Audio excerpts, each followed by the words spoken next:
Muitas agências bancárias estão exigindo que seus correntistas avisem com 24 horas de antecedência sempre que precisarem fazer saques acima de 3 mil cruzados novos. A justificativa dos bancos é que eles estão reduzindo suas reservas e muitas vezes as agências ficam quase sem dinheiro em caixa. E nós hoje gostaríamos de saber, já aconteceu de você querer sacar dinheiro em sua agência bancária e não haver dinheiro disponível? Ligue para cá, dê sua opinião. O telefone é o 273-1313. A gente vai ficar aqui esperando. Segue Rio, gente.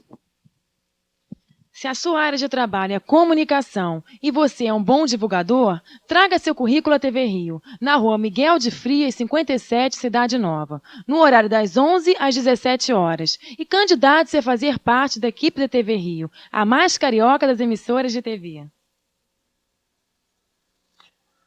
Minha gente, essa questão de assessor ser importante ou não ser importante é uma polêmica bastante antiga que nós hoje vamos dissipar aqui, ou pelo menos tentar dissipá-la, se vale a pena ou não vale a pena ter assessor. Muita gente diz, é muito difícil chegar ao chefe porque o aspone está na frente, atrapalha. Mas será que para o chefe não é importante ter alguém que faça esse trabalho, essa triagem e filtre o que vai chegar a ele? Ou também seria importante para o executivo, para o presidente da República, receber toda a gama de informações diretamente do povo? O empresário Arthur Hermídio de Moraes sugeriu ao presidente Collor que formasse um conselho integrado por pessoas experientes para ajudá-lo a tomar as importantes decisões que serão necessárias para tirar o Brasil da crise. E qual a verdadeira importância dos assessores de um presidente? O presidente costuma dizer que ele é o ministro, ele é que resolve. Será que alguém pode ser realmente tão independente a esse ponto de resolver todos os problemas? Nós vamos debater esse tema que eu acredito será muito importante para todos nós e vai ser palpitante. E você pode participar ligando para o 273-1313. A sua pergunta, a sua opinião serão trazidas também aqui ao nosso debate. Quero apresentar a você, meu amigo, você, minha amiga telespectadora, o vice-presidente regional do Partido Liberal, Mauro Magalhães. Também temos a honra de receber o candidato à presidência da República, ex-candidato, naturalmente, Enéas, cardiologista, e que se tornou marcante a sua presença na campanha eleitoral pela grande capacidade que ele demonstrou de objetividade, pois em apenas 15 segundos fazia o que muitos que tinham 15 minutos não conseguiam fazer. Quero apresentar também o deputado estadual do PT, Milton Temer, e ainda o coordenador de comunicação do PRN, advogado Gilberto Araújo. Eu dirijo a minha primeira pergunta, então, no caso ao ex-candidato e nosso amigo Enéas, porque, se não me falha a memória, o senhor aqui no nosso programa, que foi o programa que lhe destinou e dedicou o maior espaço para a colocação do seu nome, da sua candidatura e das suas intenções, o senhor teria dito aqui para nós que o senhor é que iria tomar conta de tudo. Não ia ter assessor, não ia ter nada. Para o senhor, realmente, o assessor atrapalha? Primeiro, muito obrigado pelas referências elogiosas que o senhor Cataldi fez a mim. Vamos examinar...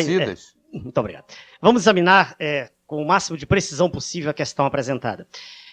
A tese a que fiz referência naquela ocasião e à qual faço sempre referência é o absoluto despreparo, é a ignorância específica pelas questões mais importantes do país que estão sempre à mente de cada um de nós quando a gente ouve pronunciamento de pessoas que se apresentam como candidatos aos diversos cargos.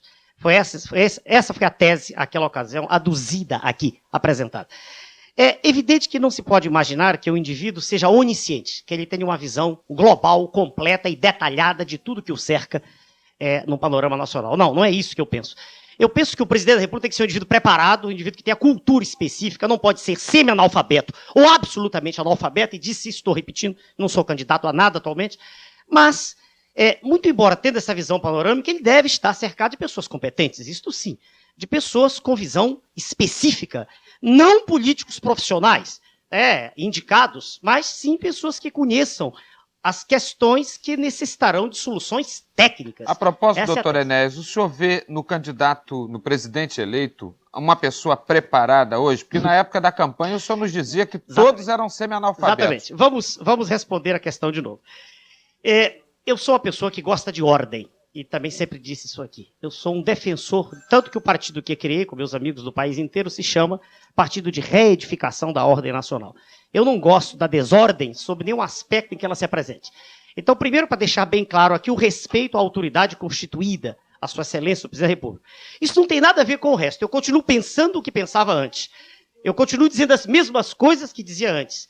Eu não via em nenhum dos candidatos que se apresentavam naquela época, e continuo não vendo, preparo, cultura, pelo menos nos grandes horizontes do saber humano, nas ciências médicas, ciências exatas e ciências humanas, eu continuo não vendo preparo que justifique a candidatura de nenhum daqueles senhores à presidência da República. Eu continuo dizendo exatamente a mesma coisa.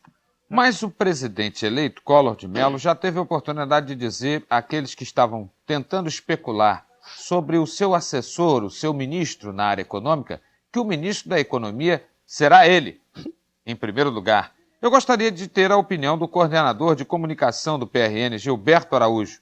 Na sua opinião, é importante um presidente ter uma assessoria? O presidente poderá realmente ser o ministro da Economia? Preliminarmente, eu quero cumprimentar os senhores telespectadores, a toda a equipe técnica e ao Cataldi pela honra de estar presente aqui, em companhia dos companheiros que aqui foram apresentados.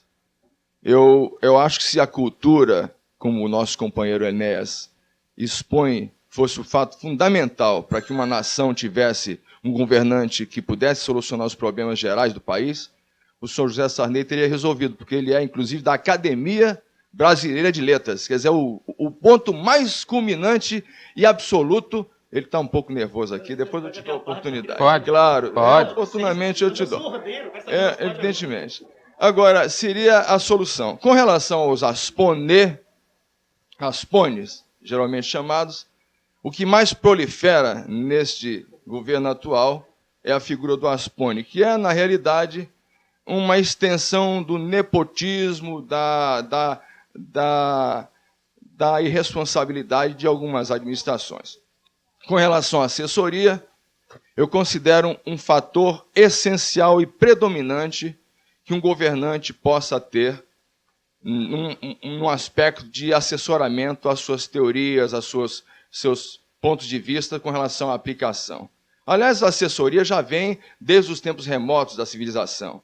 Nós sabemos que Alexandre o Grande teve na figura de um grande homem chamado Aristóteles, que foi colocado a seu serviço pelo seu pai Filipe da Macedônia. Quando enfrentou Dario, sem Aristóteles, jamais se teria condição de poder crescer o universo com aquela força que Alexandre conseguiu, porque Aristóteles mandava trazer as partes vegetais, animais, minerais dos locais onde eram conquistados, examinava, projetava e colocava aspectos. Na Roma Antiga, os grandes Césares tiveram os 12 flâmines, eram aqueles que traziam os bastões dourados, que faziam as propugnações dos fatos futuros, as elucubrações sobre os fatores circunstanciais do dia seguinte, que analisavam pelo voo das aves, pelas posições do tempo, das nuvens, os fatos que poderiam ser elementos para que eles tivessem condição de, elucubrando, dar ao Supremo Mandatário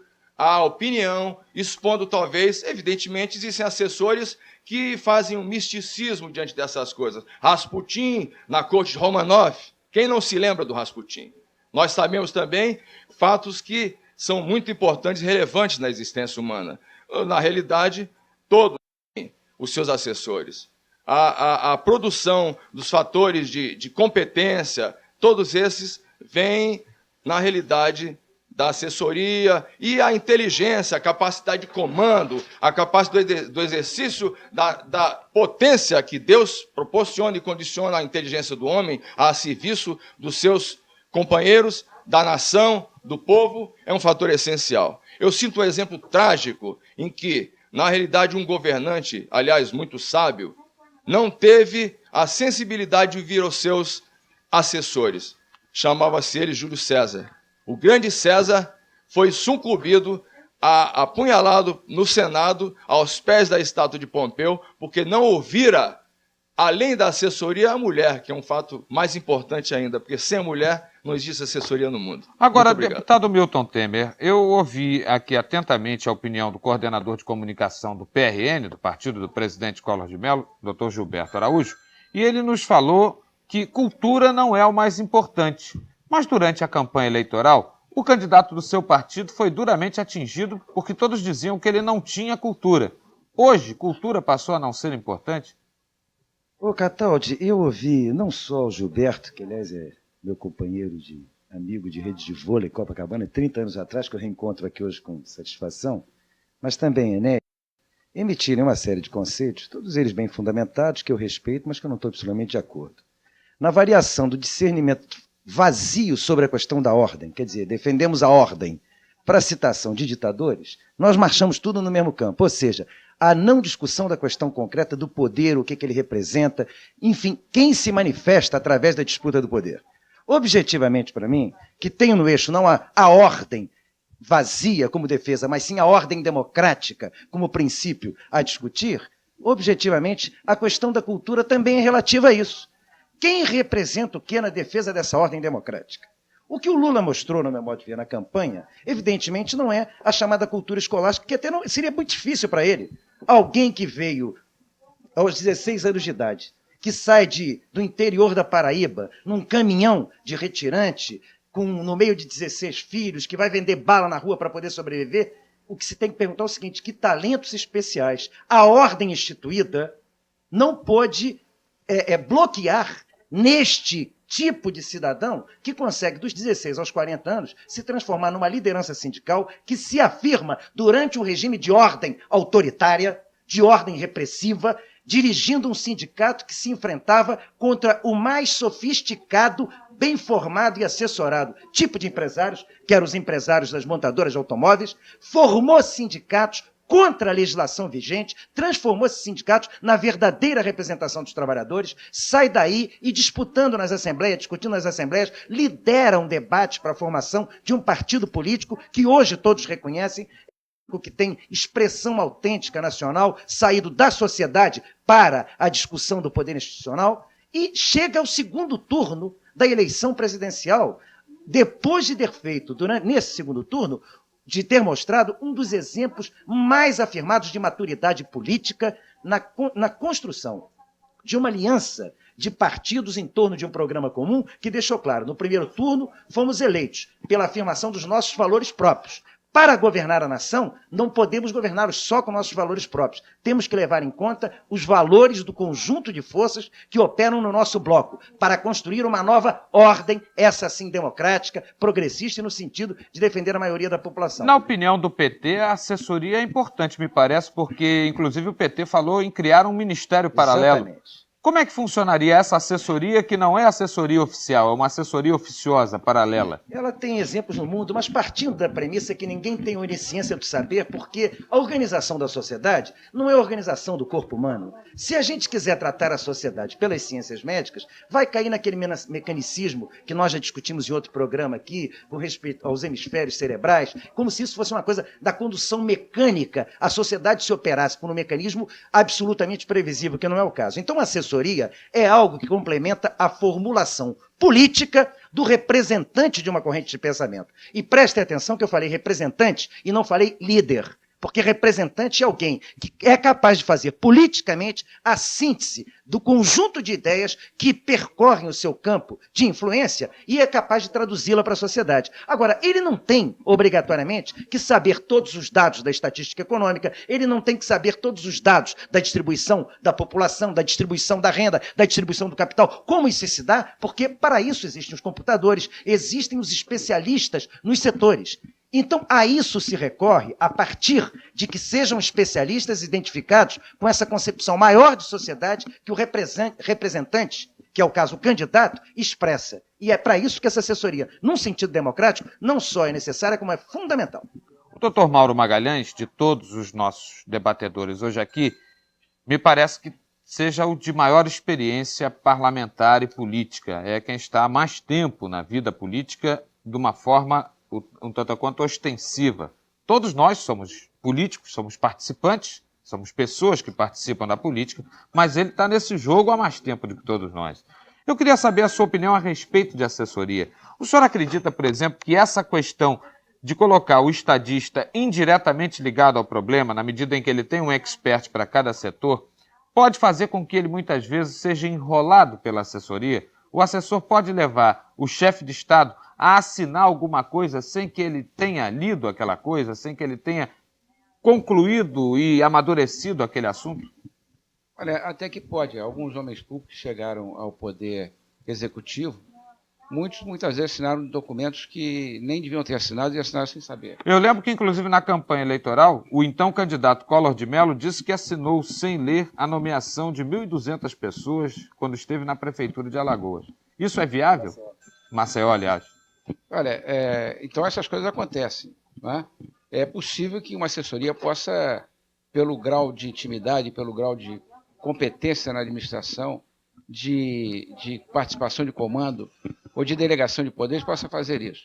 Agora, sem dúvida nenhuma que o comandante tem que ser o chefe da nação. No caso que estamos discutindo hoje, da presidência da República, em que o Brasil inteiro, com muita esperança, espera que nós tenhamos um presidente que seja efetivamente o comandante. Porque quem determina a política é o seu comandante, é o líder. Quem determina o estilo de política que vai ser adotado, ele. Agora, é claro, e o Milton Temer colocou muito bem aqui, é claro que todo político, ele tem uma visão. O político competente tem uma visão global das coisas, ele sabe o que quer.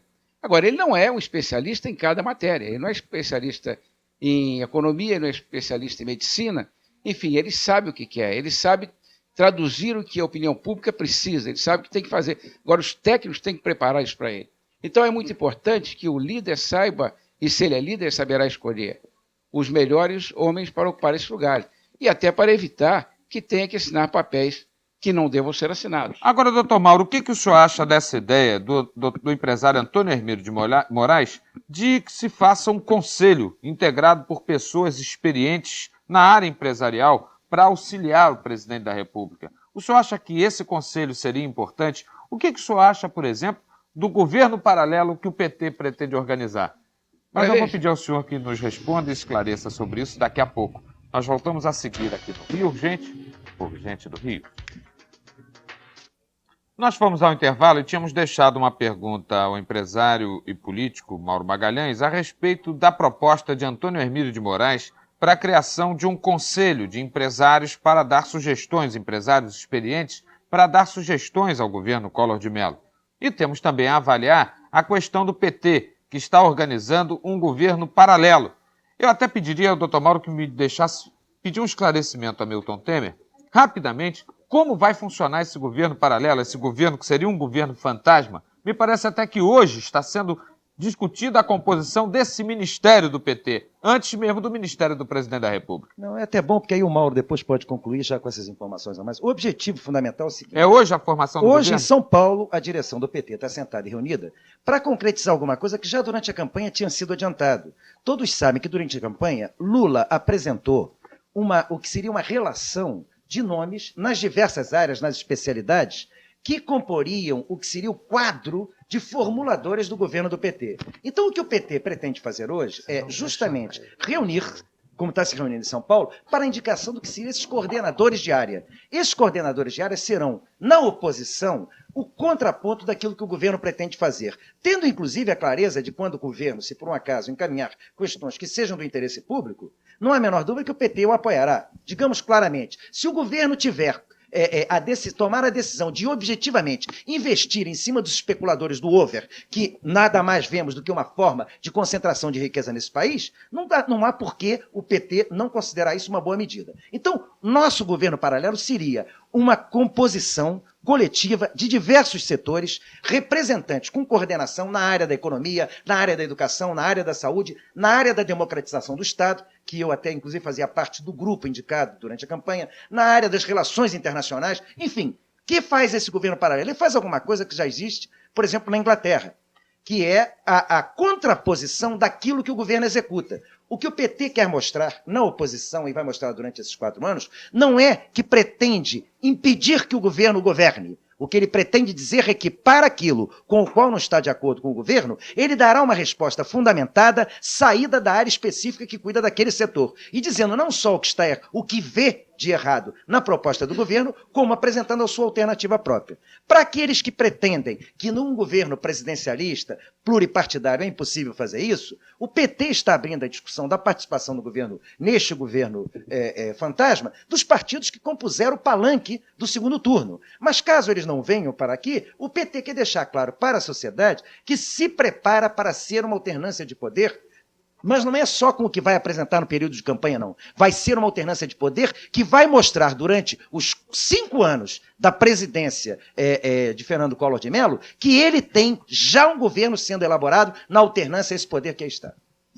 Me parece, então, que será uma alternativa saudável, doutor Mauro Magalhães. Vai resolver o problema do Brasil todo. Claro. Porque quando a gente faz uma coisa paralela, sempre é fácil. A minha filha, quando era pequenininha, eu prometia para ela dar um cavalo com asas, ir até a lua.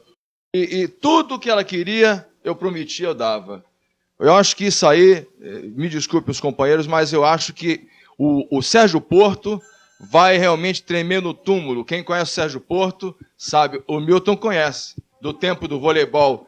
E o Sérgio Porto sabe, lá no túmulo vai tremer, porque esse paralelo, não sei se é paralelo universal, aquele dicionário grande chama-se Lelo, ou se é realmente isso aí, ele vai tremer porque vai ser o festival da besteira que assola o país. Data vênia. Gilberto, você continua o mesmo cortador de 30 anos atrás. Se a bola não viesse no ponto, você enfiava a bola na rede. É o que você está fazendo agora. A incapacidade de colocá-la no outro campo com competência. Eu prefiro que o Mauro Magalhães compete. Bem, eu queria, então, responder toda a colocação que foi feita pelo Cataldi. Primeiro, sobre um grupo ou um conselho de assessoramento do presidente da República. O Conselho empresarial que o senhor vai falar para empresarial. Pois não. O governador Chagas Freitas fez isso quando, numa das suas passagens pelo governo do Rio de Janeiro, no governo da Guanabara. Eu acho que o Carlos Lacerda fez melhor, porque não formou nenhum conselho, mas reunia, e eu tive a honra de participar de todas as reuniões desse tipo, com o Carlos Lacerda, quando governador da Guanabara, reunia o seu secretariado, uma vez por semana. Uma vez por semana se acompanhava as obras, porque tinha obra, e se discutia os assuntos do Rio de Janeiro. Ora, cada um que chega a um ministério, cada um que chega a uma secretaria de governo, quando escolhido por razões de competência, e não por razões apenas por indicações, como nós tivemos ultimamente no Brasil, por QIs que não sou, do que indica, você tem, cada pessoa dessa, um rastro de liderança, uma representação efetiva da sociedade em vários segmentos do Brasil. Então, eu acho que o governo federal já tem um Conselho Monetário Nacional. O governo tem um ministério. Ora, eu acho que o presidente fará muito melhor se fizer e seguir o exemplo de um grande governante, que foi Carlos Lacerda na Guanabara, que ouvia, reunia e discutia semanalmente com o seu secretariado. Este é o grande conselho. Os amigos, os empresários, os não empresários, que são amigos, vão continuar participando, opinando, e junto aos ministros, junto ao presidente da República e junto aos seus assessores. Mas é que eu não vejo a necessidade desta criação de mais um órgão de assessoramento. O senhor entende, por exemplo, que um órgão dessa formado por empresários poderia ser, na verdade, mais um cartório dentro do Brasil? O cartório nem está tentando acabar e diz que vai combater com tudo? Eu até não entendo porque uma assessoria de empresário, quer dizer, eu acho que... E, aliás, demonstraram ao longo da história grande competência no tratamento da coisa pública no Brasil. Então, nós teríamos que ter que buscar também a assessoria do trabalhador. Então, você criar uma série de outras assessorias que seria um ministério paralelo, de forma que eu não concordo com Apoiado. Isso. Com relação à colocação do governo paralelo, que está em discussão, olha, eu acho que a oposição madura faz muito bem, ao contrário do que o Gilberto diz. Eu acho que a oposição faz muito bem em formar a sua equipe de acompanhamento, de trabalho, de estudo. Acho que o país deve ter um governo que hoje não foi o candidato que eu trabalhei para ele, todos sabem, eu estive aqui defendendo a candidatura do Afif, mas hoje o Brasil inteiro, inclusive os que votaram no Lula no final, estão com a esperança de um governo que venha fazer realmente mudanças que esse país está precisando há tantos anos. É um presidente que entra sem aqueles comprometimentos, que entrou o Sarney, coitado, que entrou num governo onde os computadores colocavam os nomes, quando ia subir o Tancredo Neves, de composições em que cada partido indicava, não aquelas pessoas, indicava para aqueles cargos. Então ele não tinha nem o comando, não sabia quem estava sendo indicado. Hoje o presidente vai formar um governo da sua inteira responsabilidade. Ele entra sem comprometimentos de indicar cargos através de partidos. E você vê que na primeira indicação que o presidente Collor fez, que foi do Bernardo Cabral, a sociedade reagiu positivamente. Ora, então tá aí, nós vamos ter um governo, e acho que o PT, que foi o segundo turno, que disputou palmo a palmo ali este poder de poder fazer a transformação que o Brasil precisava e que esperamos possa ser feito pelo presidente eleito, que ele tenha uma equipe de governo paralelo. Eu acho que, Gilberto, contrariando o que você diz, eu acho que é uma boa medida. Eu acho que é preciso que eles possam se reunir com gente preparada em cada assunto. Tem o seu ministério também para discutir, para combater. Nenhum país democrático pode prescindir de uma oposição séria. E eu acho que a formação de um governo paralelo pode dar o respaldo a uma oposição séria, e é assim que eu espero, ficando de um lado ou do outro, porque não temos comprometimento definido com este ou aquele lado. Nós podemos saber que, de um lado, nós estamos na torcida de que se tenha um grande governo, vamos apoiar as medidas para que elas sejam realmente aquelas que estão sendo pregadas, que nós apoiamos, mas vamos acompanhar com muita atenção o trabalho que a oposição vai fazer e que eu acho e espero que seja feito com a mesma competência como se desenrolou a campanha de quem veio tão da humildade, como disse o Temer, e chegou à posição que chegou o candidato Lula. Olha, minha gente, se de um lado o doutor Gilberto está contra a formação do gabinete e de outro o empresário Mauro Magalhães está a favor, as opiniões em casa estão divididas. O Enio do Meyer diz que o deputado Milton Temer falou uma coisa sobre o PT fazer um governo paralelo para apresentar a oposição. Eu não concordo com isso. O PT deveria fazer isso para orientar seus prefeitos, pois na maioria das prefeituras do PT existem muitas falhas. Antônio do Meyer diz: se a coligação partidária que o deputado Milton Temer está defendendo, inclusive aquela que ocorreu na campanha do Lula, todos os partidos se juntarem ao PT, essas coligações não terão independência do PT. E tem pessoas que estão a favor, dizendo inclusive que acham que o presidente Collor está maluco ao escolher o Magri para ministro do Trabalho. Diz que ele escolheu tanto para fazer isso, até gosto do Collor, mas não gostei da sua escolha. É a Maria Helena da Tijuca. O doutor Enéas está sendo muito solicitado. Tem muita gente falando coisas aqui a respeito da sua participação, da sua cultura, da sua presença como belo candidato que foi e a impossibilidade de chegar até Brasília. Mas eu queria também saber a sua opinião a respeito dessa questão das empresas. Exato. Mas eu não vou lhe dar 15 segundos, vou lhe dar mais tempo, mas só que depois do intervalo. Aqui no Rio Urgente, por gente do Rio.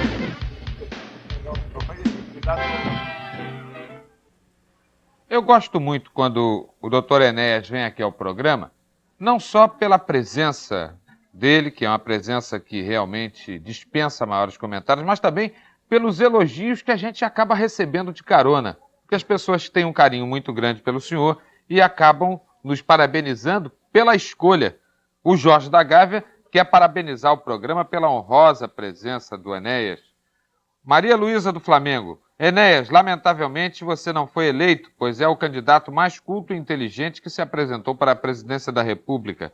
Giselda de Ipanema diz que ficou triste por você não ter sido eleito. Votei em você e queria mesmo que você ganhasse. Admiro sua inteligência. O Pedro de Copacabana: antes de se candidatar a presidente, o senhor chegou a se candidatar a algum outro cargo público? Diz que não. O Pérez do Maracanã: Enéas, o Collor tem cometido erros de português terríveis nos seus pronunciamentos. Regina: só concordo. Não, Regina de São Conrado: quero saber se o Enéas era oculto e por que ele não teve representatividade na eleição. Agora, depois de tantas coisas elogiosas, aparece aqui o Zé Carlos Rosa, de Bom Sucesso. Ele diz: para quem almeja um cargo público, Enéas é muito prepotente. Tem uma inteligência fora do comum, mas quando a inteligência é fora do comum, muitas vezes o excesso de inteligência provoca burrice.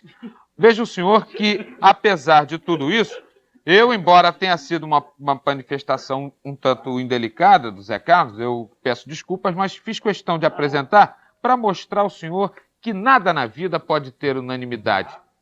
E se de um lado a gente está aqui discutindo essa questão democraticamente, eu acho que apesar de todas as pessoas estarem querendo respeitar a votação majoritária que o presidente Collor de Mello teve, há necessidade de haver oposição, porque se houver unanimidade, fica uma coisa muito difícil.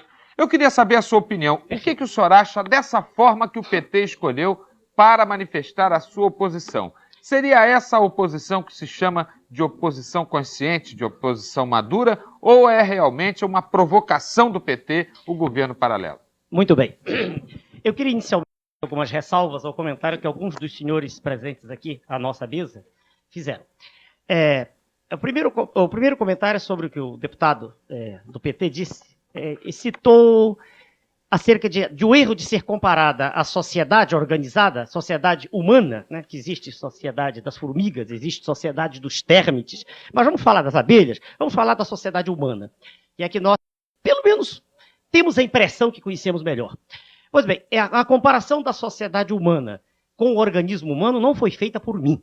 Eu jamais a defendi. Aliás, o filósofo que fez isso foi Spencer, e o fez de uma forma reacionária com a qual eu não concordo. Em nenhum pronunciamento eu jamais disse que deveria ser comparado o procedimento da sociedade humana como um todo ao comportamento de um organismo. E eu conheço os organismos vivos. Eu não preciso de assessores que me ensinem como eles funcionam. Muito bem. Agora, prossigamos na análise. Eu quero só dizer que eu nunca disse isso, para deixar bem claro. Mas quando eu falei de ordem, ainda respondendo a questão que eu não quis fazer à parte, a ordem não é uma expressão no vazio. Na verdade, não existe, eu queria insistir aqui com o interlocutor, nenhuma forma de atividade neste planeta, nenhuma forma de atividade humana que não exija para que essa mesma atividade chegue ao seu fim precípio, que não exija ordem. Eu dou alguns exemplos aos senhores para deixar bem claro o que eu quero dizer com ordem. Imaginem que neste programa aqui, onde há um tempo determinado, né, para que cada um fale, daqui a pouco as pessoas, uma a cada instante, entrasse no meio do assunto, né, no meio do pronunciamento da outra, e seria um caos, seria um turbilhão de ideias. Quando eu falo de ordem, eu quero dizer que uma coisa seja feita do modo como ela devia ser feita. A educação nesse país é um caos. Né? Eu dou alguns exemplos para deixar bem claro o que eu quero dizer com ordem. Nas universidades, e esse é um modelo preconizado pelo partido, né? Partido dos Trabalhadores, pelo menos é um modelo a que tenho feito alusão em muitos pronunciamentos, e se não for, que me corrijam, eu vejo que são feitas eleições, por exemplo, para se eleger um diretor de um departamento de bioquímica numa universidade.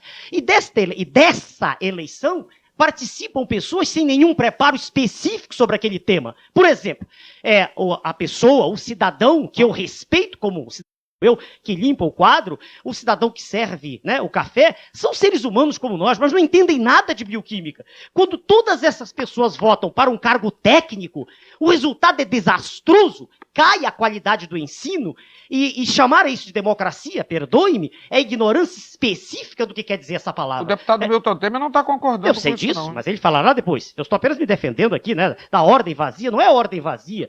Eu não aceito, por exemplo, que o indivíduo seja chamado para fazer um pronunciamento. Ele está anotando tudo ali. Sem dúvida, eu não anotei, falo do que me lembro.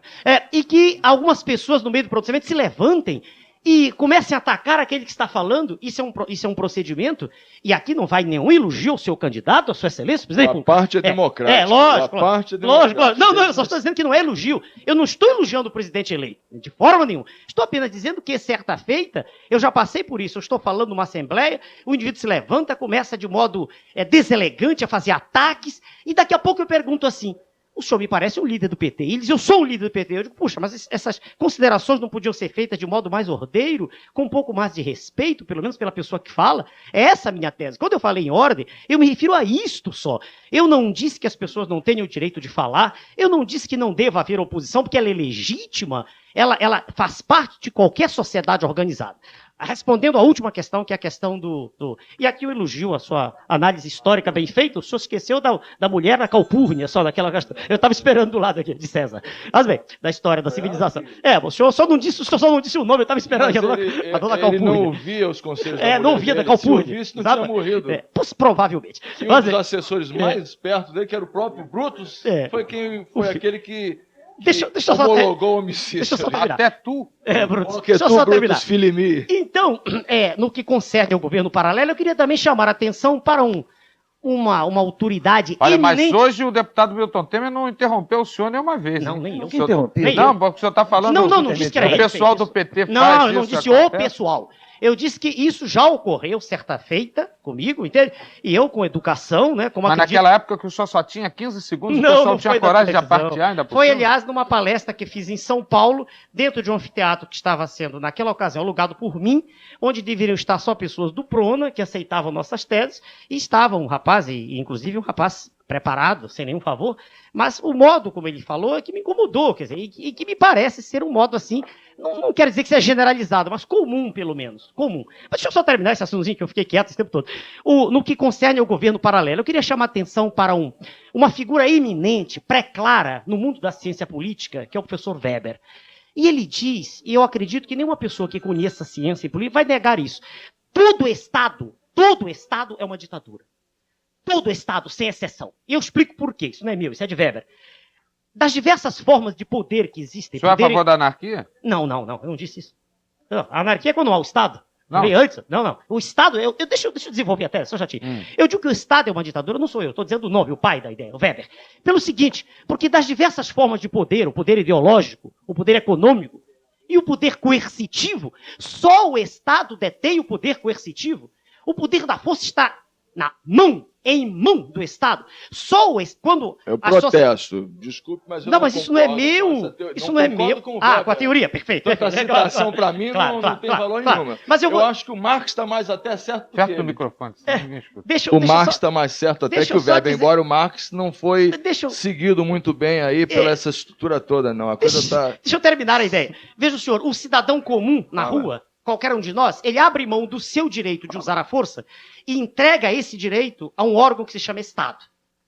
Numa sociedade organizada, seja capitalista, seja socialista, qualquer uma delas é o Estado que detém esse poder. É o Estado que pode chamar o exército quando julgar que assim necessário se faz.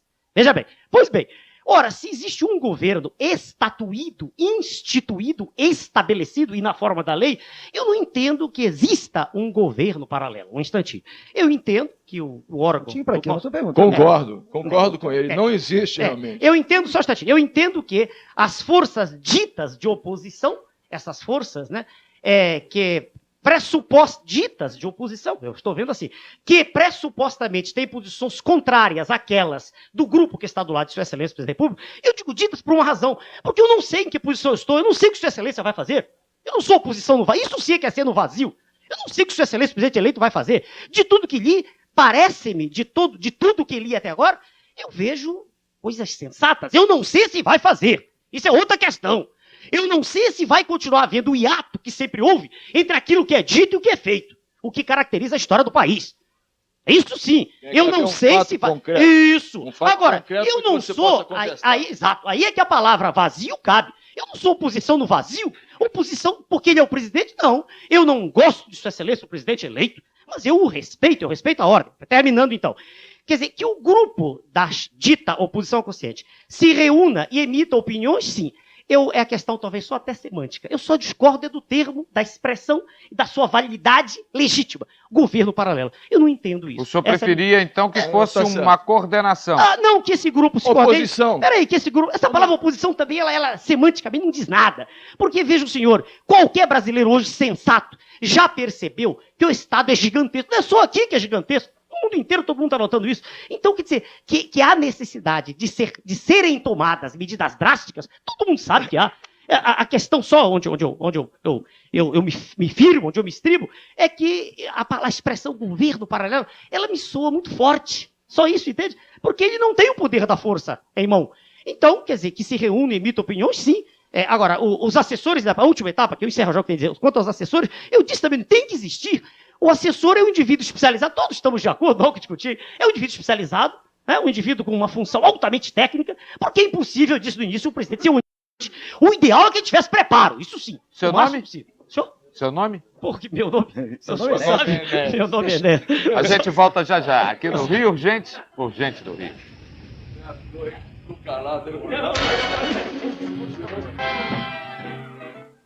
Olha só o que diz o Fábio de Botafogo. Em 1995, queremos Enéas na presidência da República. Olha só, tá vendo? Conquistou realmente o povo do Rio de Janeiro. Mas, deputado Milton Temer, depois de tudo que o ex-candidato Enéas falou a respeito de ordem, não ordem, e que ele via num certo cidadão uma postura do PT, eu acho que o senhor ficou um pouco preocupado. Pelo menos eu lhe vi anotando aí várias coisas o tempo todo. Preocupado não, eu fiquei aqui ouvindo, porque eu perdi a conta dos 15 segundos, porque eu pensei que ele estivesse falando dos 15 segundos, aí me dei conta que foi um bloco inteiro. Mas não faz mal, porque eu tenho a impressão que na minha resposta eu vou poder recuperar algumas questões concretas. Em primeiro lugar, vamos deixar claro, quando o doutor Enéas termina a sua formulação, citando Weber quanto ao Estado opressor, eu quero lembrar a análise do Estado que Gramsci faz. É verdade que o Estado é opressor, sim. É um instrumento opressor a serviço da classe hegemônica nesse Estado. Este Estado brasileiro, por exemplo, centenariamente na República, é um Estado a serviço dos mesmos grupos econômicos. Eles podem até mudar de nome, mas a parcela do Estado, a parcela da sociedade a que esse Estado serve é sempre a mesma. Aquela cúpula que tem o controle dos meios da economia. Nossa dívida externa, o overnight que está aí, o chamado déficit público, tudo isto é uma grande balela inventada com o processo de concentração de renda neste país.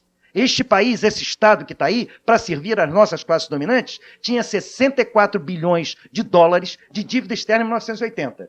Pagou, entre 1980 e 1989, com serviços aos sócios da dívida externa aqui de dentro, pagou 120 bilhões de dólares. E chegamos em 1989 com 114 bilhões de dólares. E os que estão aqui dentro, os sócios do lado de fora, dizem que nós temos que pagar. Por quê? Porque são interessados, perderam o sentido cívico do patriotismo, porque são sócios dos nossos credores estrangeiros. Então nós queremos, sim, doutor Enéas, mexer na ordem do Estado. Para deixar claro, inclusive, que quando o senhor fala que o senhor não defende uma ordem vazia, eu tenho certeza disso. O senhor falou vazia porque foi obrigado a adjetivar a ordem. Eu digo que o senhor defende uma ordem conservadora. E mais, só para terminar, eu vou terminar. Eu ouvi. Não, Gilberto, eu ouvi, espero que. É o problema da dívida externa, isso indiretamente. Se o Brasil deve objetivamente, pagar, deve não, cobrar Gilberto, da eu vou Polônia terminar, ou eu não? não vou deixar. Eu ouvi com atenção, me ouve, fala Tudo bem, depois, prossiga. encerra o programa. E eu diria, então, por conta disso, doutor Enéas, que nessa preocupação de fazer o Estado se transformar, não num instrumento de opressão, mas numa arena privilegiada de confronto dessas alavancas de poder com a sociedade civil, que é o que Gramsci preconizava, eu não estou de acordo, por exemplo, que a gente discuta a eleição de um diretor somente pelos funcionários do hospital. E nós, no PT, estamos discutindo isso. Tanto que... Doutor Enéas, espero que o senhor cumpra a ordem que o senhor estabeleceu. Tanto que, na Constituinte do Estado, doutor Enéas, aqueles que votaram, apoiaram a candidatura Collor, aqueles que defendem esse ponto de vista do senhor, impediram que propostas nossas do Partido dos Trabalhadores de criar conselhos que justamente integrassem a sociedade civil com o legislativo e o judiciário, não é para deliberar, não, mas para controlar as prerrogativas do Estado, foram dadas. Por quê? Porque senhores que se dizem contra o Estado, da boca para fora, objetivamente vivem do Estado, das dependências das verbas públicas, dos subsídios, da publicidade e de todas aquilo que o Lula disse muito bem, que vale como termo novo do vernáculo, embora isso possa lhe chocar um pouco, de todas as maracutaias. Então, objetivamente, também não me assusta. Quando eu lhe falei da questão médica, eu não disse que o senhor pretende comparar o organismo social com o corpo humano, mas o senhor é quem citou que os presidentes da República não tinham conhecimento ciências médicas. E eu me pergunto por que alguém, para ser presidente da República, tem que fazer faculdade de medicina. A não ser que estamos discutindo política e não estamos discutindo cátedra de cardiologia, a gente realmente queira fazer uma comparação do corpo humano com o organismo social. Foi no sentido da ilação, e a ilação é uma categoria do vernáculo que eu tenho a impressão que o senhor não nega, foi no sentido da ilação que eu tive todo o direito de fazer essa observação. Foi o senhor, a primeira coisa que o senhor disse, e hoje, quando de madrugada estivermos vendo esse programa de novo, estará lá para o senhor registrar e ver isso, foi exatamente isso. Os candidatos não têm conhecimento de ciências médicas. Eu quero lhe dizer o seguinte, o Estado que eu preconizo é um Estado pluralista, é um Estado democrático, em que a questão da liberdade marche par e par com a igualdade, e com todas as contradições. Por exemplo, eu estava dizendo aqui a Mauro Magalhães, no intervalo, que é um candidato do Partido Liberal, e eu dizia, Mauro, se liberais tiverem que ser eleitos, eu espero que você seja pela sua compreensão do fato da gente poder conviver na diversidade da nossa formulação de sociedade e na certeza que esta sociedade democrática tem que ter alternância de poder, tem que ter oposição, sim, e tem que ter o Estado não como instrumento opressor de uma classe sobre as outras, mas sim o Estado como uma arena onde o conjunto de segmentos da sociedade civil possa ter parcela de representação concreta, independentemente de serem maiorias ou minorias, porque democracia não é defender o direito da maioria, não, é garantir as prerrogativas da minoria. Deputado Temer,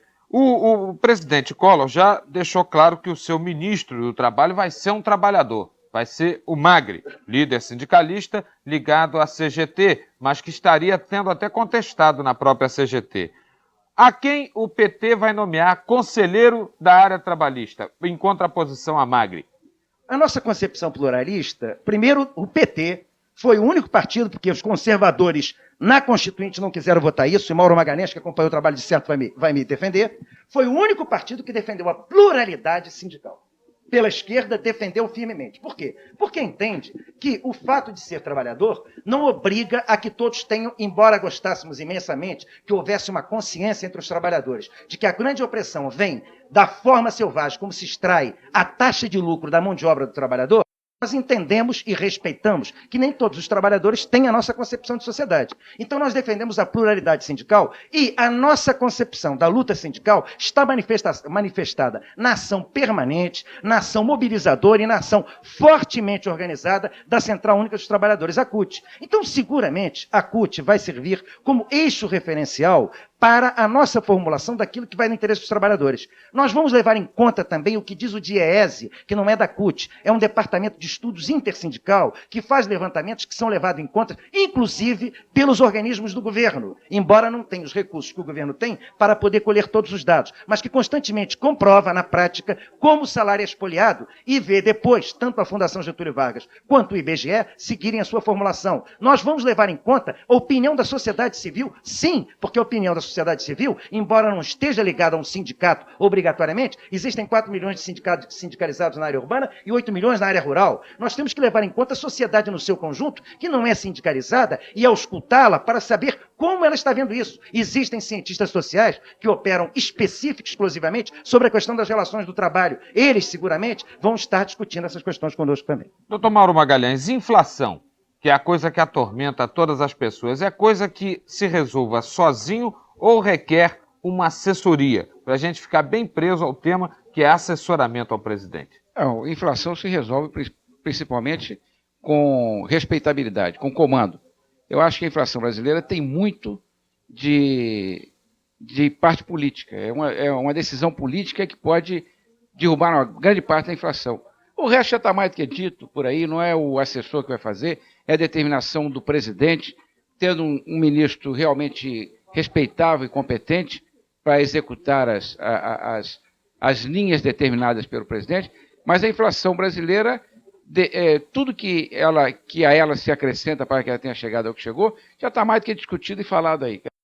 A desordem administrativa, a desordem nas nomeações políticas, nós em cada eleição no Brasil se nomeiam mais de 700 mil pessoas para poder se ganhar votos, isso é um absurdo. Nós temos aqui na cidade do Rio de Janeiro, uma cidade, um governo pequeno, nós temos mais de 120 mil funcionários, enquanto nós temos em Nova York pouco mais de 23 mil funcionários.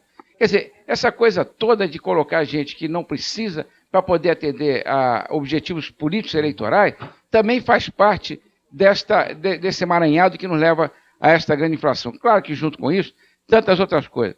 Eu estou certo de que a inflação, com a confiabilidade que o Ibope tem demonstrado e que agora passa a ter o presidente na expectativa de mudanças na sua posse, acho que ele pode, com um trabalho competente, em pouco tempo, não acabar com ela, mas combatê-la rapidamente para que ela chegue a números suportáveis, porque esse país é surpreendente.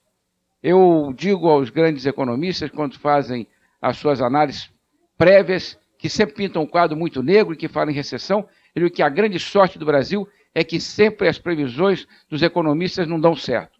E também acho que o Brasil vai sair desta, com apoio, com o trabalho, apoio, digo, com a participação da oposição e de todos nós vamos sair sem uma grande recessão para tempos melhores no Brasil, porque nós precisamos botar ordem na casa. E eu espero que esta ordem venha e que as medidas sejam tomadas nesse sentido. Com ordem e democracia, eu tenho a impressão que se vá muito longe. E eu me reporto aqui a um discurso do candidato Enéas, então candidato ao tempo aqui no programa, mostrando que no país se desperdiça muitas ideias e muitas forças na medida em que há uma intolerância política, na medida em que aquele que está do lado de lá não aceita vir trabalhar do lado de cá, nem o que está do lado de cá aceita a colaboração daquele que está do outro lado. O senhor, por exemplo, disse que não seria partidário ao presidente que ganhou a eleição, mas o senhor aceitaria trabalhar para ele como assessor? O senhor, por exemplo, chamado a colaborar na área que o senhor tem o maior conhecimento específico, talvez a área de cardiologia, a área de eletrocardiograma, o senhor toparia, por exemplo, ajudar na área da saúde? Bom, mais uma vez, antes de responder, é só uma ligeira réplica ao que foi comentado aqui ainda agora. Não sei se está sem som, né? Tá. Eu queria dizer o seguinte, primeiro eu não falei mais tempo que ninguém, não. Acontece que eu falo depressa, um minutinho. E o número de vocábulos na unidade de tempo é maior, só isso. Mas eu não falei mais tempo. Não, vamos corrigir. E depois é fácil aferir isso medindo o tempo que todo mundo falou. Não, eu gosto de precisão, né? Porque a gente fala assim, o deputado fala depressa, com ênfase, e dá a impressão que tudo o candidato agora está com... Não, eu não sou candidato a nada. Aliás, eu estou com o relógio na mão. Doutor Enéas agora está com o relógio na mão. Mas eu tenho noção exata do tempo que falo. Um minutinho. Então, e já dei provas disso. Tira anotar as ideias. Não, eu tenho noção exata e já dei prova disso durante a campanha. Respeito o tempo que me dão. Né? Jamais me cortaram. Bem, eu queria dizer o seguinte só. Eu insisto, porque essa tese é primacial para mim. Ela é primacial, ela é primordial. Eu não disse em nenhum momento que Sua Excelência, o candidato eleito, por exemplo, esse ou qualquer outro, deveria ser formado em ciências médicas. Eu não disse isso. Eu disse que era importante que um homem que tem o comando de uma nação tivesse uma visão razoável daquilo que constitui o preparo mínimo de uma pessoa que se pressupõe tem a intenção de chegar a este cargo, ou seja, uma visão panorâmica. Eu não disse cátedra de cardiologia, eu não disse isso em nenhum momento. Eu disse assim, que o indivíduo tem quando eu digo ciências médicas, tenha uma noção pelo menos do que quer dizer Schistosoma mansoni, saiba o que é essa doença chamada esquistossomose e como se pode erradicá-la do país. Se o indivíduo é absolutamente analfabeto, se ele confunde uma integral, que está no livro de economia, como se fosse uma cobra, se ele não tem formação específica nenhuma, esse indivíduo vai ser um boneco nas mãos dos seus assessores. Foi isso que eu sempre disse. Confundem-se as coisas. Quando o senhor citou a palavra ilação, ilação quer dizer inferência. Eu conheço o vocábulo. Agora, não me agrada é que num turbilhonamento de ideias lançadas em profusão, dê-se a impressão e que fique... Divirja das ideias, doutor Enéas. Não fale da forma. Divirja das ideias e responda substantivamente como eu respondi às propostas que você... O senhor não respondeu substantivamente a nada. Eu falei em ordem e o seu interlocutor do lado falou no que eu disse, que há desordem administrativa. Todo mundo sabe disso. É um caos. Há desordem econômica e financeira. Será que alguém vai negar isso? Entremos numa loja. Às vezes a gente encontra o mesmo produto com 2 preços diferentes na mesma loja. Ou Sua Excelência, o Presidente da República, põe ordem na casa, ou nós mergulhamos no abismo, de cuja borda nós estamos nos aproximando. E não há um cidadão no país que tenha coragem de dizer que nós não estamos precisando de ordem. Eu insisto, daí fiquei feliz quando vi o senhor, não sei se o nome, o interlocutor do lado, dizer que é preciso deputado que se acabe... Mauro Magalhães. Paulo Magalhães, que disse, de um outro partido, que não é o meu, que disse que é preciso que socorra. Então, as teses são as mesmas, exatamente as mesmas. E o cidadão da rua percebe isso. Mesmo ignorante, mesmo sem ter estudado, mesmo sem ter preparo em filosofia, mesmo sem ter estudado ciência, o cidadão comum sente que não é possível continuar mais assim. Essa tese. Respondendo agora o senhor sobre se eu aceitaria. Não. Eu disse ao senhor que quando aqui estive atendendo um convite seu e pelo qual até hoje sou grato, único canal de televisão que me deixou exprimir minhas ideias, que eu não aceitaria nenhum cargo. Nem eu disse isso ao senhor. Eu tenho um documento registrado sobre isso e mantenho minha palavra, registrado em Brasília. Eu deixei bem claro isso no 2º ofício de notas em português escorreito lá. Eu não quero nenhum cargo. Agora, eu sou presidente do partido, estou rodando pelo Brasil inteiro, sou recebido. Agora é mais fácil. Falo em todos os canais, mando minhas ideias, estão claras, meridianas. Eu quero o mesmo em qualquer cidadão de bem que é. Eu não quero cargo nenhum. Viajei por minha conta. Eu lanço uma mensagem de civismo, de respeito ao poder constituído e de mudança da ordem para uma outra ordem, mas não com desordem. Né? E se Sua Excelência, o atual presidente, agir de acordo com aquilo que... O senhor percebeu bem a frase que o senhor falou agora? Diga. Defesa do poder constituído e mudança para uma outra ordem. Perfeitamente. Explica isso. Explico, claro. Porque o poder... Vacilo. Veja, senhor, no poder constituído que aí está, prevalecem as oligarquias, prevalecem os monopólios, o poder é só das elites. Mas o senhor respeita o poder constituído. de poder, eu respeito. Perfeito. O senhor é submisso ao poder constituído. Eu Eu queria mais. respeito, o senhor confunde as coisas. O senhor confunde. Não é quebrando ônibus, não é fazendo uma greve que paralisa Quem que 6 propôs meses. quebrar ônibus daqui? Eu já vi Quem que diversas vezes. Não, mas o contraponto do que o senhor está dizendo não é quebrar ônibus. Posso falar então, não é senhor? quebrar Então eu vou ônibus. dizer É ao quebrar a senhor. ordem econômica. Eu É vou... outra coisa. Não, Dá é só... licença. Um Constantino, por favor, um minutinho só. Desculpa. Não, mas eu tenho que dizer. Só quero invocar o É seguinte. isso, eu tenho que dizer, sinceramente. Essa polêmica de Mas eu tenho que tempo dizer, só cara- beneficiou os dois. Então eu Perdoe. acho que... Perdoe. me perdoe, Mas eu fui porque atacado só. Mas eu fui entender, o essa ataque foi temática específico. de tempo aí Foi um ataque foi um específico. pouco... O meu ao telespectador PT, eu que entendo tá... um pouco como é que o PT faz. Ele Doutor Enéas, eu chora não pra ataquei o conseguir senhor, estar doutor acostumado a- Enéas, porque eu não ataco o intermediário, Ao PT eu não, ataco no caso do objetivamente Milton, quem tem representação deputado Milton partidária, Temer. quem não está de acordo com uma ordem que faz com que o partido político se organize com 100 assinaturas e não com implantação nacional. O senhor está sendo- não foram 100 assinaturas, foram 1000 assinaturas. objetivamente com quem? O que eu Está foi sendo o senhor- preciso outra vez. Vamos colocar, porque pode ser que algum telespectador tenha Certo. entrado agora. Foi o senhor objetivamente que colocou a questão em outros termos. Eu não ataquei em nenhum momento deste E programa. o senhor, deputado, Eu que disse que não contestei respeita ideias. os poderes constituídos, acabou disse de respeito. declarar perante milhares de Estou- e mais que telespectadores isso. que o senhor, que foi constituído E mais e que eleito isso. por uma eleição democrática, vem a público Mais que perante isso. a televisão Doutor Gilberto, e eu quero dizer dizer que não mais, doutor respeita... Gilberto. Vou lhe chamar de doutor Gilberto, porque nessa hora eu não estou não falando há meu amigo. necessidade Pois é. disso. Você Gilberto, eu vou dizer levantava o a bola seguinte, pra mim, mais pra que eu isso, cortar. quando o poder constituído se manifestou contrário aos interesses sociais, na minha visão, Vossa Excelência declarou que a não relatoria respeita o da, poder a constituído. relatoria da Constituição Está Estadual, afetando um contra- cargo louvável e desejável por todo mundo, no momento em que eu senti que esta Constituição Estadual virava defesa de interesses particulares contra os sociais, eu renunciei a essa relatoria e a assinatura especial por ela. tranquilamente. Quando ele mencionou o fato de quebrar ônibus, o senhor está dizendo que o PT não quebrou ônibus. Não é o PT, não. Quem quebrou ônibus foi a sociedade. E o senhor não Não acusa, foi a sociedade. Gilberto, não acuse o PT Não, o por PT, algo que está perdão. sendo pago por Tá alguém muito que não bem. tem como comprar no supermercado. Não, Então, vamos discutir perfeitamente. isso. No PT, Essa alguns coisa militantes de do identificar. PT, Eu então. quero dizer o seguinte, essa questão de identificar o PT com as questões que acontecem socialmente nos honra na medida em que nós somos o símbolo da contestação da opressão. Agora, nós queremos Da dizer que, contestação claro a e todo e objetivamente, qualquer poder nossos constituído. documentos estão claros, nossa prática está clara, nós queremos um respeito contestar o imenso poder constituído. pelo quadro institucional, o que não implica dizer que estamos a favor dos poderes constituídos, porque os queremos até constitucionais. Então, Ao que me consta, a palavra estava com o Enés, Não, então não. eu vou pedir Eu pela abro, o ordem senhor pra pode falar. prosseguir Eu abro ao meu quando Não, o senhor tiver pode falar, oportunidade. por favor. Bom, então, eu só de esclarecer o seguinte, eu não tenho problema nenhum com relação ao tempo, porque eu, inclusive, assisto diariamente a TV Rio, fim da noite, e sempre estou no escritório e trabalhando, sempre assisto os programas, e eu, pelo menos, o Catal, inclusive agora, programa muito bem feito, Política Nacional, com a presença, contesto até aquela frase daquele rapaz, o Gratacós, quando ele mencionou um aspecto com relação a problemas diretamente ligados à política nacional do presidente Fernando Collor de Mello, mas não estando presente, e reserva até por questão de ética, não entrar no mérito agora. Mas a verdade é o seguinte, nós tivemos aqui vários pontos, inclusive telefonemas mencionando, contestando a indicação do Rogério Magri, um rapaz que veio a São Paulo, filho de família de origem italiana, um homem que trabalhou, inclusive, ao convívio já de certo tipo de profissão, até no convívio da cidade, trabalhou colocando fios elétricos em valas e passou por privações, mas necessariamente não é a privação, não é, às vezes, o tipo de atividade que faz com que o homem possa deixar de ter cultura ou não. Não, exatamente isso que eu queria até lhe perguntar, porque na época que o Lula fazia esse discurso, o seu presidente, o presidente que representou o seu partido, disse que isso não tinha o menor significado. Agora passa a ter? Não, Mas veja eu vou lhe bem, pedir que veja responda bem. para nós daqui a Pois pouco. não. Nós voltamos em seguida com o Rio Urgente, Urgente.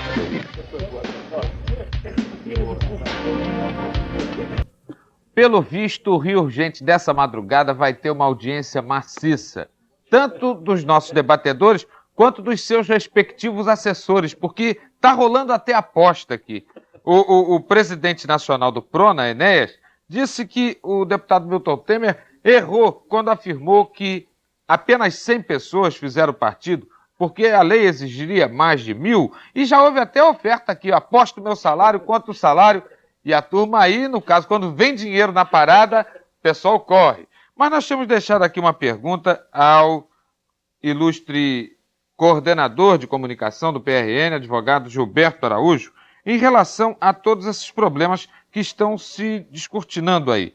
Porque ele falava ainda há pouco da situação da cultura, da situação do sujeito ser pobre, ter vindo de raízes humildes, e ele chegou a dizer que isso não é o importante. Eu estava achando até que tinha passado a ser importante agora, quando na época da campanha o candidato Collor de Mello disse que isso não tinha a menor importância. Passou a ser importante agora, doutor?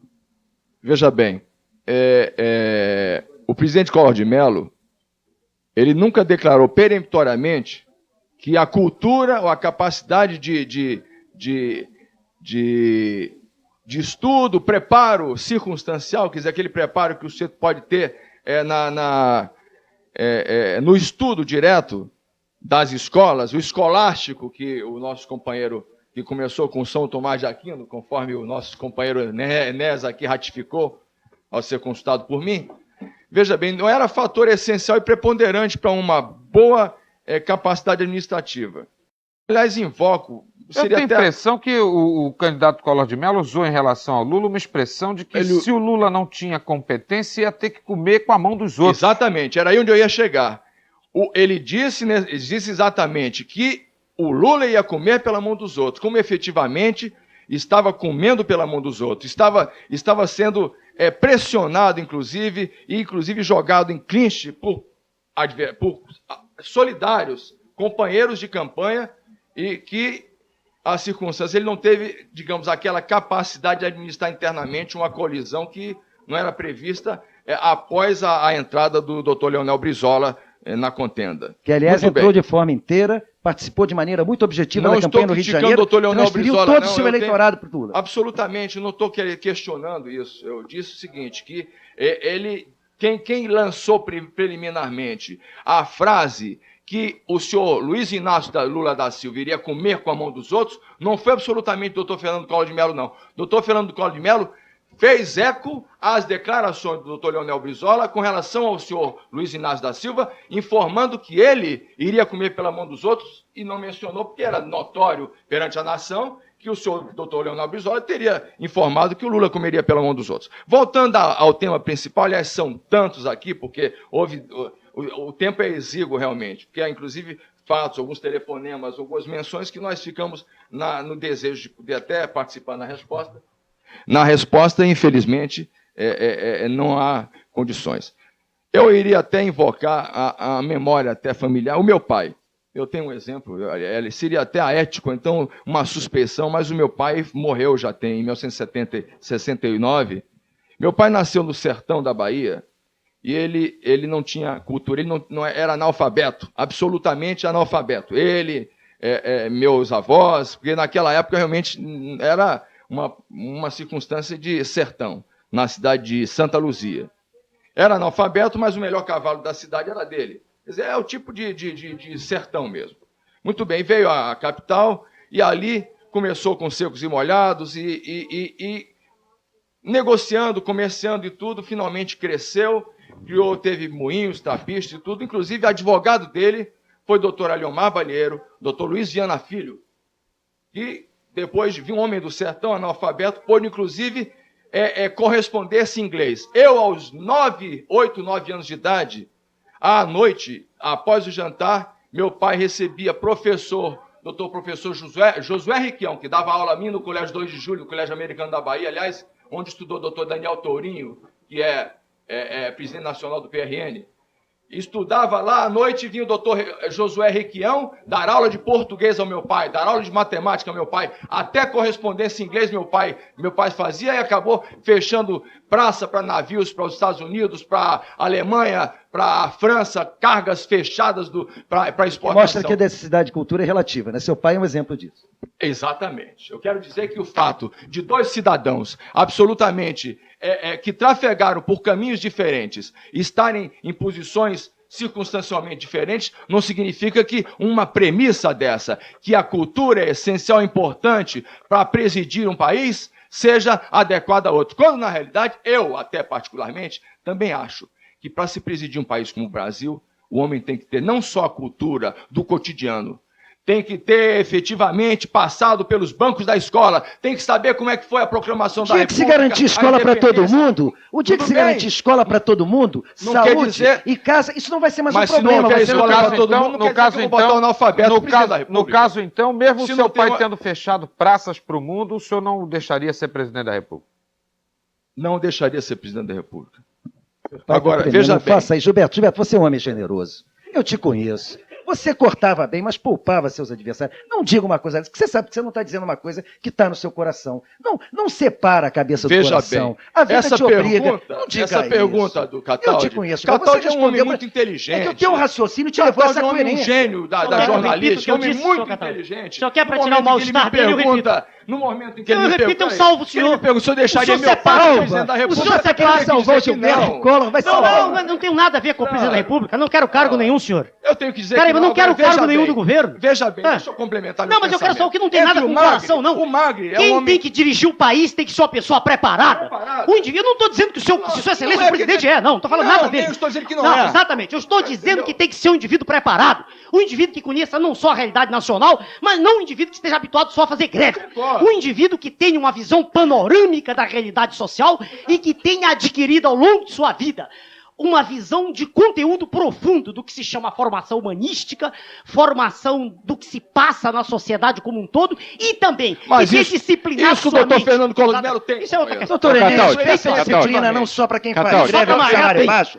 Peça disciplina também. Você já Cataldi. reparou que quem joga no over não precisa fazer greve? Não, Mas veja Claro, bem, então peça essa disciplina do balela seu de lado. over aqui, aliás, tempo nós aí, tem uma coisa a ver com falamos outra. um ponto... Porque tem uma coisa a ver com outra. O outro é de desordem também. nós Eu nunca, entramos- o senhor ainda agora elogiou o Mas presidente da além de República. lá, Peraí, o calma, senhor doutor elogiou... Enéas. Não, Calma, senão o senhor vai Olha, desorganizar o som. aí, do estou exatamente. desorganizando. Claro. Mas o senhor Não, elogiou o atual nós presidente estamos ainda aqui, o que e disse que ele era um pugnava- exemplo de cultura. O que o doutor Eu associou com Enéas... o senhor. O que o doutor Enéas... O empresário pugnava Mauro aqui, Magalhães que queria dar uma palavra. mas Cataldi, a inflação é um nesta- ponto importante que foi lembrado aqui. Eu acho que era bom... O doutor Enéas defendeu aqui... Vai continuar falando Eu ou não vai preciso deixar do falar? coração. Eu jamais Harmonia indicaria meu pai para Enéas, ser só presidente da República. 15 Jamais. segundos. O senhor não Garantir a indicaria palavra do Já, doutor meu pai Mauro jamais. Magalhães. Meu pai era um homem humilde, um barbeiro, um excelente profissional, sabia fazer barba. Jamais poderia dirigir um país. Eu não indicaria, e não claro. estou desrespeitando a imagem de meu pai, de meu genitor, um homem sério, um homem probo, um homem respeitável, que aprendia a amar, O segundo mas a jamais renegar o pai indicaria. nesse programa. Jamais Aliás, indicaria. ô, Cataldi, eu Não, acho o senhor que- quebrou o coração dele. Ô, Cataldi, Só lembrar que- Ô, Cataldi, eu estou certo de que os ouvintes vão entender a nossa participação aqui.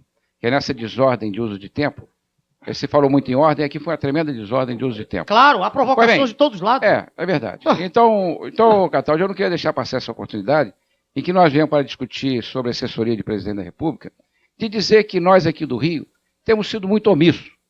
Nós falamos da assessoria do presidente da República, falamos de inflação, estamos discutindo uma opção de coisas aí de cultura geral, né? E de culturas menos gerais ainda, culturas menos gerais, e em momento nenhum nós nos preocupamos em dizer que nós precisamos nos voltar um pouco para o Rio de Janeiro nesse momento de mudança. Nesta terra que o Brasil há muitos anos não tem um estadista para olhar pelo Rio. Num estado que há muito tempo não tem um estadista a governá-lo, que só fez desordem nesses últimos tempos. Nesta cidade onde falta o estadista. Nesta cidade, a quinta mais querida do mundo, a mais bonita do mundo. Essa cidade que foi se desorganizando, se desordenando, que agora acaba de perder o Fast Rio, que perde a Fórmula 1, e neste momento em que se fala em secretariar o presidente da República, dizer que nós precisamos lembrar que o Rio de Janeiro não pode estar ausente perto do presidente. Da composição do Ministério. Do Ministério, sim. E das assessorias. O Carioca, o Rio de Janeiro tem o maior número de formandos desse país. E o Rio de Janeiro está sempre ausente nas últimas formações. Por uma questão de formação histórica também, nós não aprendemos a lutar pelo que é nosso. Estamos todos aqui brigando e discutindo só pelo Brasil. O Brasil é nosso, a inflação também é nossa. Mas nós temos que começar a brigar pelo Rio de Janeiro. Nós não podemos deixar que as coisas aconteçam sem que ninguém se manifeste. Onde é que está o prefeito Marcelo Alencar para peitar na hora que levaram daqui a corrida da Fórmula 1? Onde é que está o prefeito Marcelo Alencar para peitar na hora que tiraram daqui a Fast Rio? Onde é que está o governador Moreira Franco para impedir que as obras, para não deixar que as obras não andassem do Aeroporto Internacional do Rio de Janeiro, da linha vermelha e do polo petroquímico, que vem tudo com 3, 4, 5 anos de atraso? É preciso que nós comecemos a prestar atenção no Rio de Janeiro, essa cidade onde bateu o recorde de violência nesse final de semana.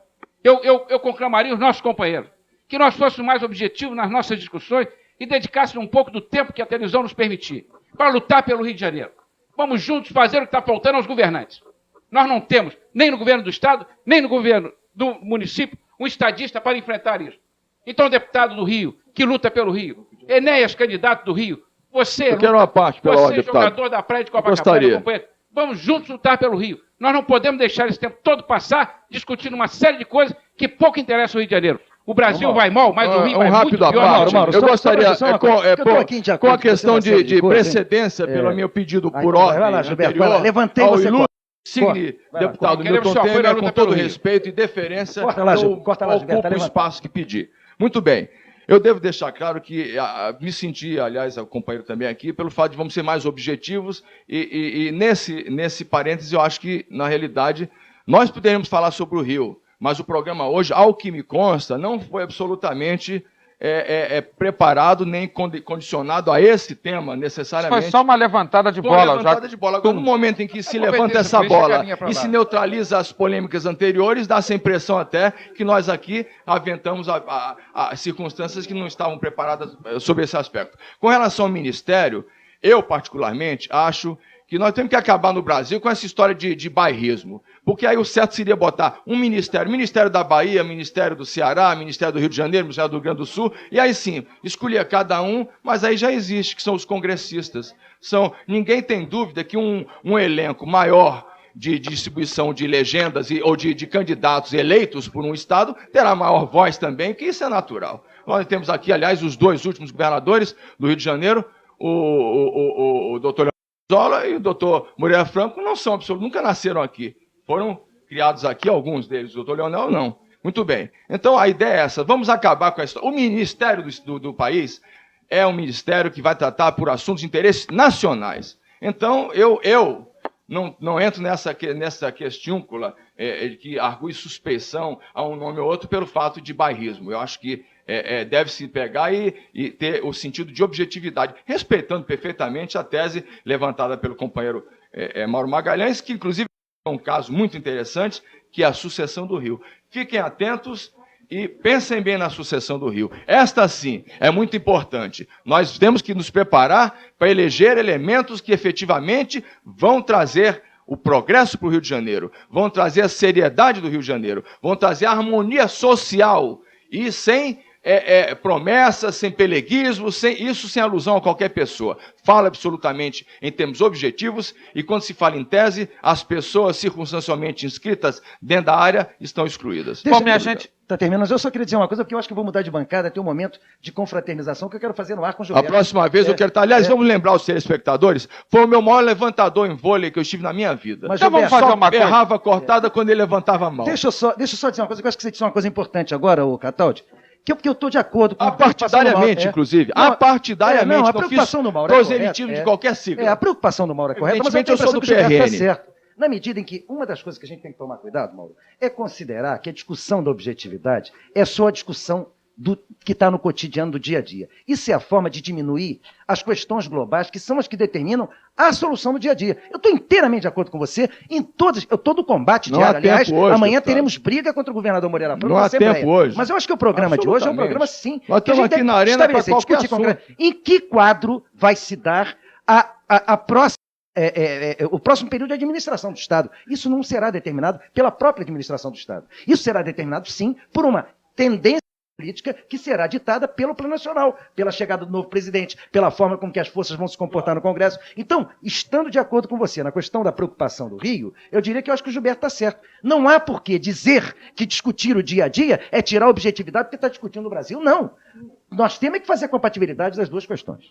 Bom, minha gente, nós queremos agradecer muito a presença de vocês hoje aqui, especialmente a do ex-candidato, atualmente presidente nacional do PRONA, Enéas, que, aliás, na quinta-feira está convidado a comparecer aqui ao Rio Urgente para receber a homenagem de alguns dos seus admiradores que fizeram uma marcha de carnaval em homenagem ao candidato Enéas. A gente quer também agradecer a presença dessa dupla imbatível do vôlei. Aqui, à minha direita, Gilberto Araújo, advogado e coordenador de comunicação do PT, e à minha esquerda, PRN. o deputado, aliás, do PRN. É uma honra muito grande ser colegiado do meu querido Ah, amigo não tenha Milton dúvida, Temer. doutor Milton Mas Temer é tem uma PRN. ficha de filiação, ele pode lhe passar. E também Nós o trocamos deputado, a minha pra ele também. o deputado Milton Temer, deputado estadual pelo PT. E também a presença do empresário Mauro Magalhães, que eu só não convido para essa partida de vôlei por causa da mãoeca, que está meio prejudicada na hora do saque. Eu quero agradecer a vocês e o Rio Gente segue.